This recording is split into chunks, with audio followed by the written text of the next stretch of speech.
Your Majesties, welcome back to the channel. Thank you so much for always returning. Trust you and yours are well, and you're loving yourself and others like always. Many thanks to all of you for the support you give to the channel. Thank you so much to our channel members, to our anonymous supporters, to all of you, my esteemed subscribers. You are all loved, celebrated, and appreciated. So, scientists finally admits that pharaohs were Nubians. And the shock on their faces where this happened, I can't wait for you to see it.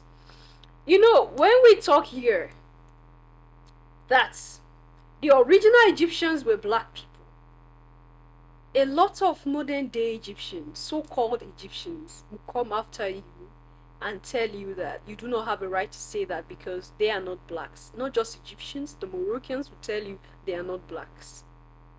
And when you go back to check, of course, I've been repeating it here time without number. The Arab slave trade. What the Arab did to the continent of Africa, especially the northern part where they dominated earlier. What they did to those people is inhuman. You wipe out people and, of course, you wipe their clan, wipe their lineage, wipe everything about them out, and you took over. This is exactly what the Arabs did. And that's why the northern part of the continent is now Arab. And they'll come out boldly and tell you that they are not blacks. Oh my goodness. So, right now, the truth is coming out gradually that these pharaohs are black. These pharaohs are melanated. These pharaohs are Nubian. Those who really study Egypt, those who really study Kemet and ancient Nubia, already know these things, right? But there are people who claim that their ancestors are Egyptians, but they will tell you that they are Arabs. They are not Africans. And you'll be like, where are all these things coming from? So because I do not want to acknowledge the fact that these pharaohs who were in charge of most of the things happening around that time cannot be Africans. They don't want to accept the fact that these people were black. They are Africans. Or how can Africans do this? How can Africans be pharaoh? How can Africans be the ones in the northern part of the continent of Africa? But originally, they were blacks. You remember the man I brought here with the black Egyptian who said that his ancestors are darker than him. And boom, when Cleopatra came out, this whole issue of Netflix Cleopatra, picking a woman who is dark to be the Cleopatra, a lot of things happened, and some prominent people one respects came out to say some of the things that they shouldn't say, and you'd be like, why are you attributing the success of our people to some other people who came to steal, to kill, and destroy our land and our heritage? Why? Because they themselves are not of a pure blood. When you know, you know. So let's listen to this and we'll be right back. But the CT scan has one more surprise for Alejandro. Shammai's ethnicity. Well, they have just told me that Shammai had a Nubian feature, which means that their ruling family was probably Nubian, and that was unexpected.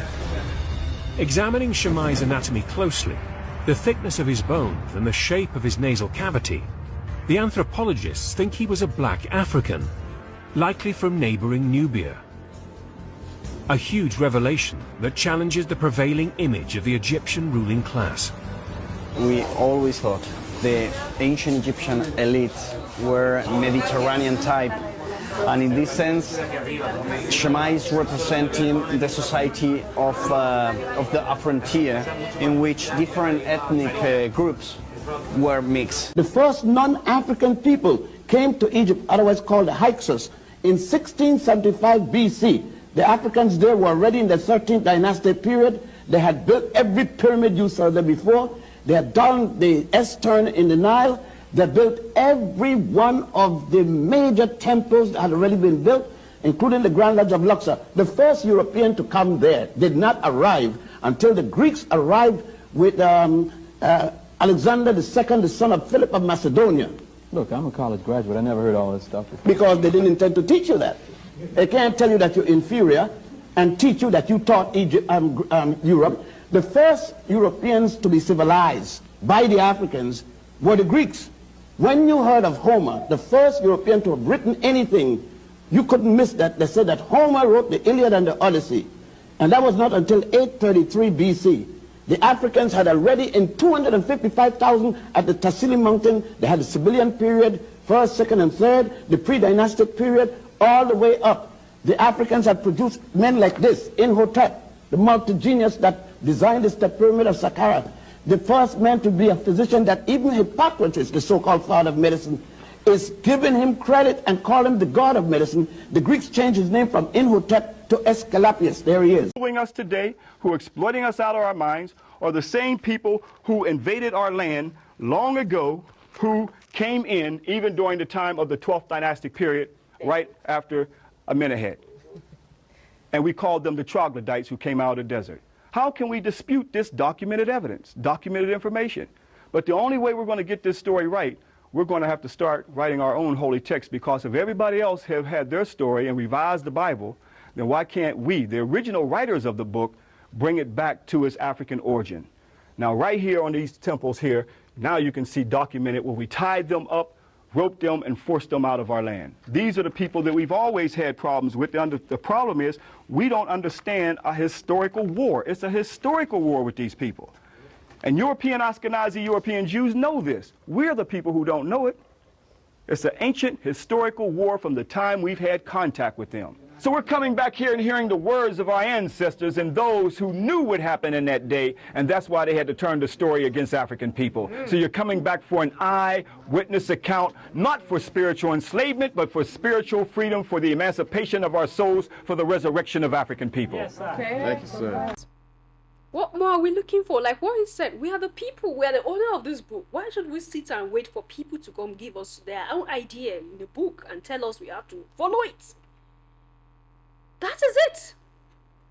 We have always been used. We are the people who have always been looked down upon, like people who never had civilization, like people who waited for the Europeans to come and civilize us. A lot of Africans have this belief.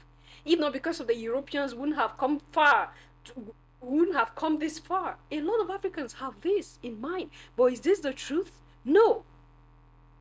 And they don't teach this in schools, like the first clip says. They don't teach what they have to teach in schools. They don't do that. Because when you go to school, you go to be indoctrinated. They tell you, they divert your attention to what they want your attention to be diverted into. Not the truth, but what the manipulation. It's still a process of manipulation. You go to the church, manipulation. So these are the places where we are indoctrinated. The school and the church. And that's why it's so difficult to unlearn what you have gotten from the church. It's so difficult to unlearn what you have gotten from the school. And that's why they can't give you the truth in the church. They can't give you the truth in the school. You have to discover the truth for yourself. Ask those who have awakened. Ask those who have rediscovered themselves. Ask those who right now are in a stage where they tell you a lot of things we know today are lies. Ask them, they tell you. I never knew this until I started making effort. Real effort, practical effort, to say no, I have to get to the truth.